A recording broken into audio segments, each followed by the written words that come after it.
Hey, Sierra, what's up? Hi, John. How are you today? I'm great. And you? I'm doing okay. I need a little bit of a marriage advice. Okay, go for it.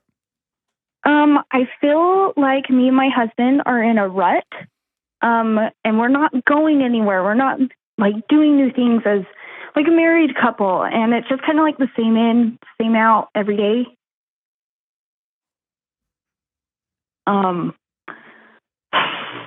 Kind of where do I even begin? I feel like I'm craving my husband's attention. Where is his attention? I'm sorry, what was that? Where is his attention?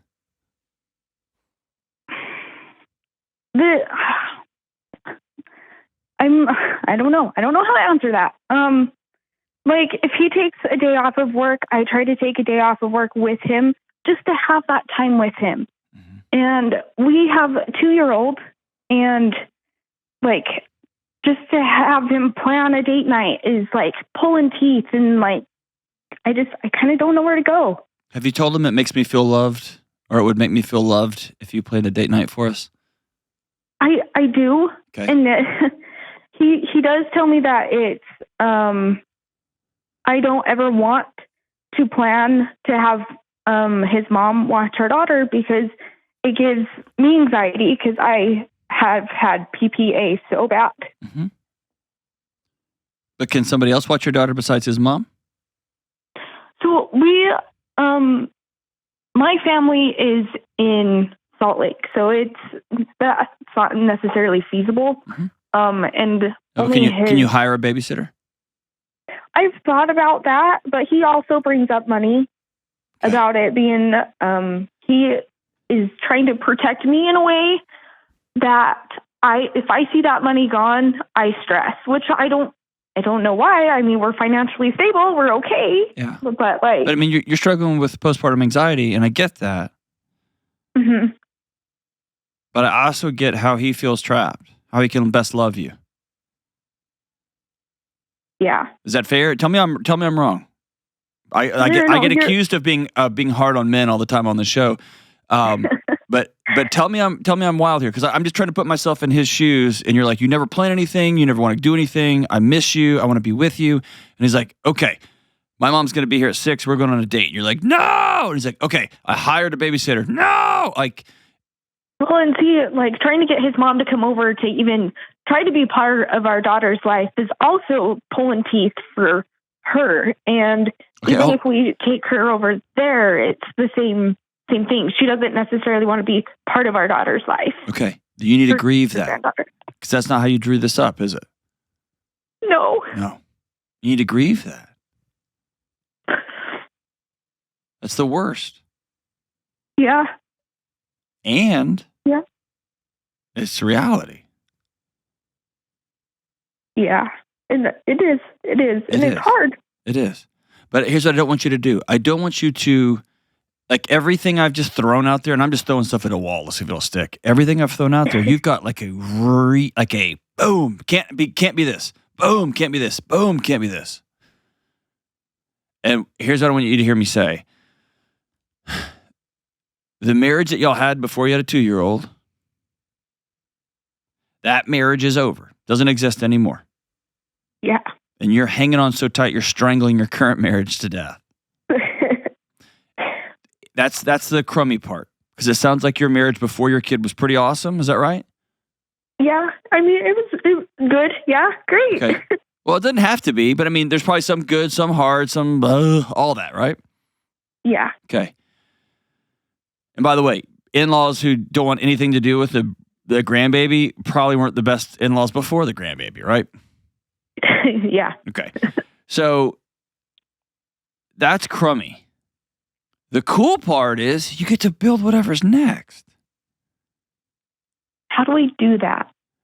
First, you have to decide that I'm going to stop entering into the world trying to be protected by rumination and preemptive, or as Brene Brown says, dress rehearsing tragedy. Because your day is spent imagining the worst case scenario that could possibly happen and trying to solve it in the present, to the point that you have created a prison that is locked on the inside that you can't get out of. And that your husband can't get inside with you. True. Is that fair? Yeah. Okay. You have to choose healing. And the healing process is hard and it's scary and all those things, but it's a choice.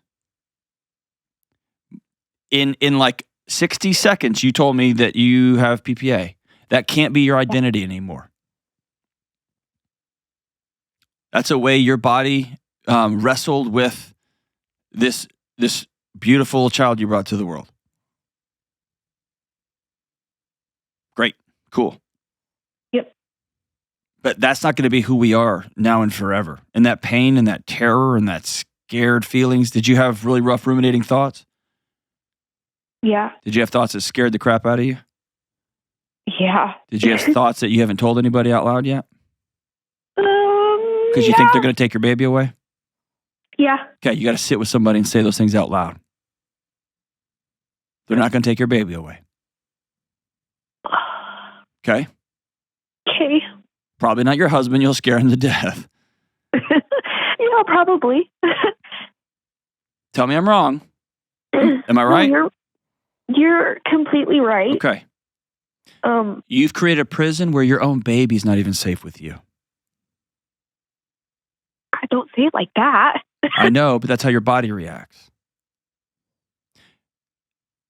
Your husband can't be intimate with you, and you can't be intimate with him because you're hidden inside a prison. So, you've got to choose healing. That's number one. Number two, can I just be like really blunt? Is that cool? Yeah, go ahead. Y'all get to decide what your sex life looks like now. What days? What adventures? What do you want to wear? Where do you want to be? Like you get to make it all up. It's awesome. Yep. And you get to decide, hey, this used to feel good. I used to be super into this. I'm not anymore. But I do want to try this. Okay, let's give that a whirl. And halfway through, nope. Like you get to decide all of that. And if you go into it with a spirit of curiosity, it's the greatest fun and adventure you can have. If you go to it with a spirit of, if I get this wrong, he's going to leave. Yeah. If I get this wrong, it's going to be another example of how I'm a failure. I'm like I screwed this up too. I'm not a good mom. I'm not a good this. If you knew it was in my head, you would know I'm telling the truth. I'm not. If you go into it with that attitude, it'll bury you. I'm so buried. I know. And you're going to have to be really specific. And I'm not saying this to let him off the hook. I'm saying most men, and I'm being very overgeneralizing here, and I know it, and everybody can write mean comments about me, and I don't care. Most men want to, when they have a child, love that baby and love mama the best way they know how. And the roadmap changes. And mom has a very clear picture of what she wants this thing to feel like, what she wants this thing to look like. And unless y'all are very explicit with each other about what you're feeling, about what you want this thing to look like, then he ends up doing the best he can, and all he knows is he's doing it wrong. And you end up feeling like, I just need some help around here. Yeah.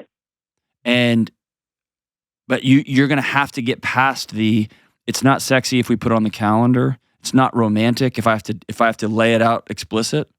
Can I be really embarrassingly vulnerable right now? Sure. My wife is an author, and she wrote a book, and she's in Oklahoma right now at a convention selling the book. On the refrigerator, which means I'm home with my two kids. Yeah, you're on dad duty. I'm on. It's my favorite thing. It's my favorite thing, dude. It is me and Josephine and Hank, and we are ride or die this weekend. And on our fridge is 3 pieces of paper: Hank, Josephine, and Dad, in a list of our responsibilities. Did I need that? No, I don't. I'm grown up. I'm a good dad. Would I forget some things? 100%, no question about it. But my wife knows she has a picture of how this is going to go while she's gone, and the clearer she is about that picture, I'll move heaven and earth to make her picture come true because I don't care. Like, we're gonna have fun, and if she wants these 6 things done, dude, I'll knock those out. That'd be great. If that's how I can love her, awesome. And at first, I used to get my feelings hurt. I used to get all like, you just telling me what to do. No, dude, it's a gift. It's awesome. It's a blessing. Is it frustrating to see a piece of paper and I'm in my 40s and I do this for a living and I have a piece of paper that says dad and my chore list on it? Yeah, it's annoying. And it's kind of awesome. It's both in. But what I'm telling you is the roadmap out is a couple of sentences. Hey, honey, the story I'm choosing to make up about this situation right now is fill in the blank. Not, he asked me what I wanted for dinner and I said nothing, but he knows I hate tacos. And here we are at the taco shop. He never listens to me. I don't even know why we're married. And now, right, like whoosh, we're down a road, right? Oh, my Lord, yes. Because we never figure out dinner. It would be super helpful if you just said, I don't want tacos. I'll eat anything else. Or I really want tacos. Or even better, I don't want to spend the money. Nothing you could do right now would make me feel more loved than you making dinner at home for us. Say that out loud while you're holding his hands and looking to his eyes across the table. As y'all are walking out, like what I'm going to call a romance map, y'all are making a map to each other's heart in this new marriage you have. And he might say, nothing would make me feel more loved than the laundry magically getting done. Or me walking in the door and you attacking me and wanting to make out. And like, who knows what he's going to write in his paper and who's what you're going to write in your paper. The beauty is y'all are both very vulnerable and saying, okay, we get to build a new marriage. What do we want this thing to look like and feel like? And what must be true for that to happen? How does this, I don't want to say, how does this work? Because like when we have, where am I going with this? Words. It just, for him to take a picture of me with our daughter, it never happens. And I don't want to say I ask him, I just kind of expect him to. You can't do that anymore. You can't do that anymore. It's not fair. Yeah. Because here's the deal. You've cast him in a movie that he doesn't even know he's in, and you are really mad that he doesn't know the lines. And what's more important? Having a picture of you and your daughter, or him like magically pulling the phone up and being like, "This is a great moment," because he might tell you, "Oh, dude, I listened to this goofball on YouTube who's always telling me to put my phone away and just be present with my wife and daughter." True. I mean, that is true. He might be but all you have to say is, "Hey, honey, take a picture of this real quick," and he'll go, "Got it." And it goes back to the same old like I don't want to put sex on the calendar. Okay, here's your choice. Not having it at all or having an amazing evening together that you planned. That's the two choices, right? Or I don't want to have to tell him about the photo. Okay, cool. So he's shown you he likes to be fully present with no phone. Either we're not going to have a photo or you see I'm like I think you have to be past that point and be really explicit. And I think setting the ground rules up in advance to say, honey, I am practicing marriage 3.0 for us. And I'm going to practice being really explicit about the picture that's in my head. And I'm not doing it to belittle you. I'm not doing it to make fun of you. I'm not doing it to be a pain or to nag or anything like that. I'm doing it because I love you and I want to give you a roadmap to my heart. I feel like I have a hard time telling him that. I know you do. What I want. Why do you have a hard time? Is he going to leave you? No, I feel like I have a hard time pinpointing exactly like what I want. Like, yeah, I want him to take a picture of me and our kid together, but like, I think the gooey insides of our marriage. Does that make sense? No. Like we're Be specific. Sorry. That's okay. It's all right. So like we're almost 5 years. We're 4 years into our marriage, and so I feel like isn't there like the 5 internal steps in marriage, and we're at one where I'm like, I just feel like we're not moving forward either. And so Sierra. Yeah. You're awesome. Here's what it feels like's happening.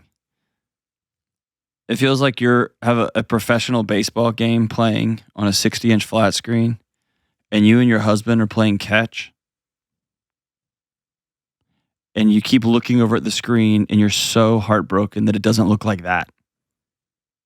probably. You're laying like whenever couples ask me when I'm doing like a marriage retreat, like they say, what's the average amount of sex people have in a week?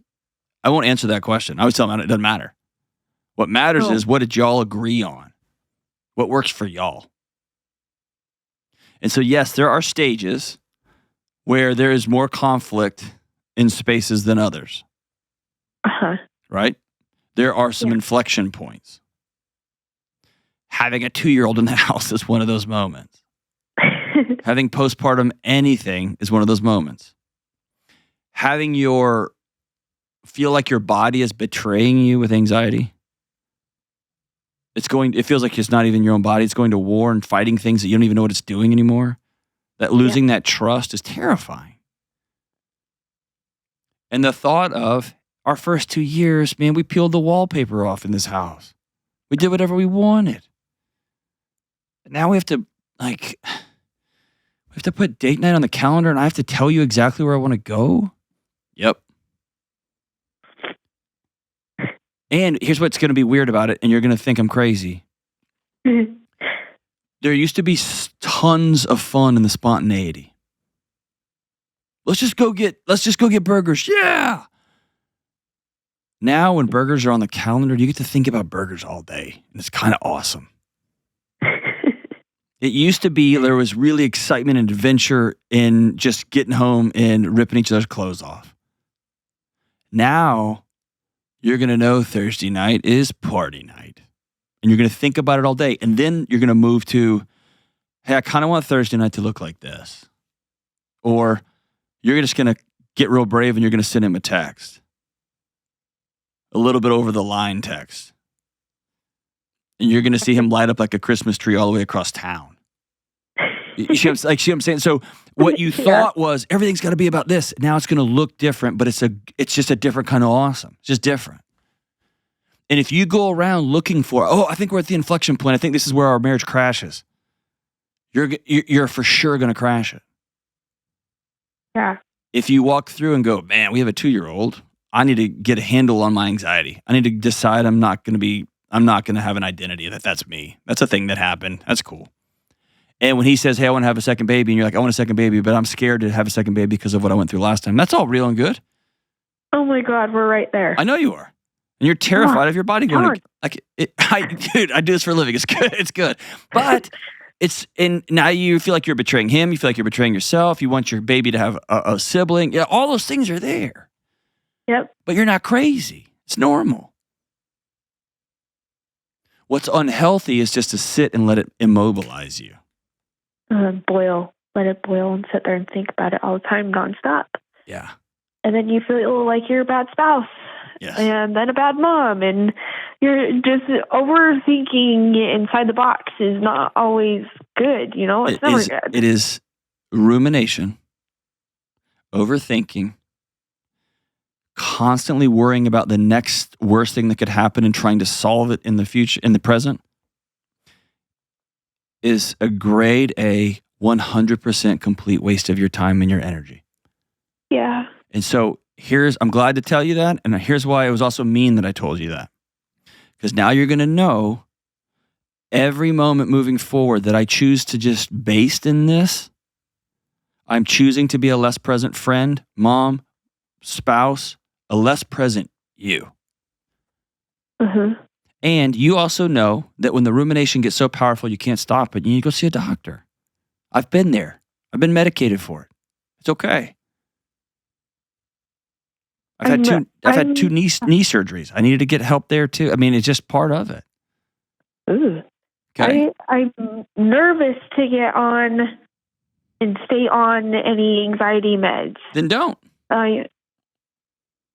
Is there a way out of anxiety? But you're going to have to do real hard work on the front end. Yeah. And it's going to be uncomfortable. Yeah.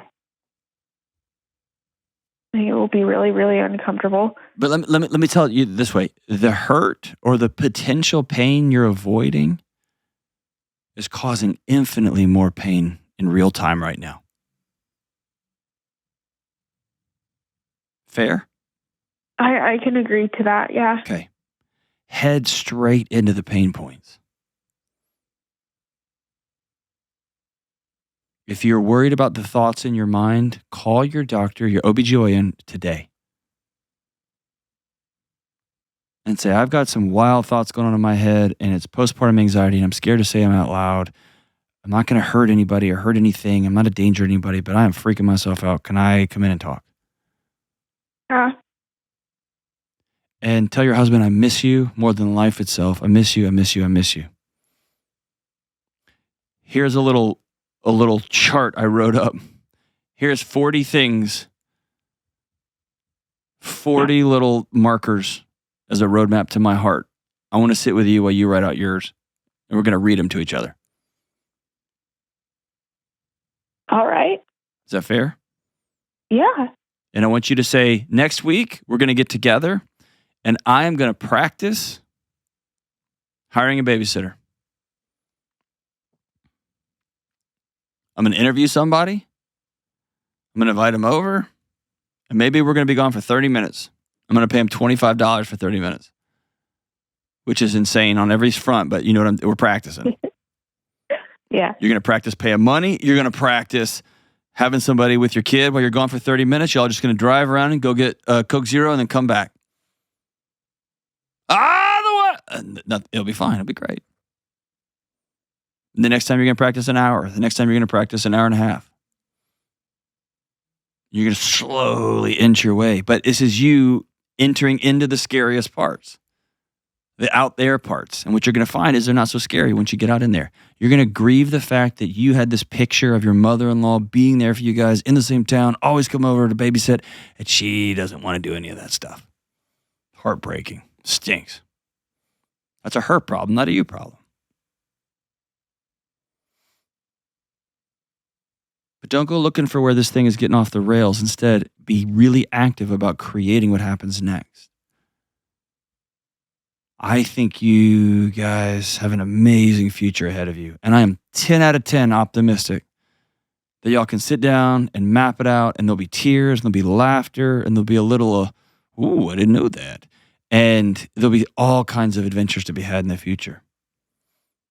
And if you have another baby, chances are you get anxious again. So we're going to pre-plan this time because now you know it's coming.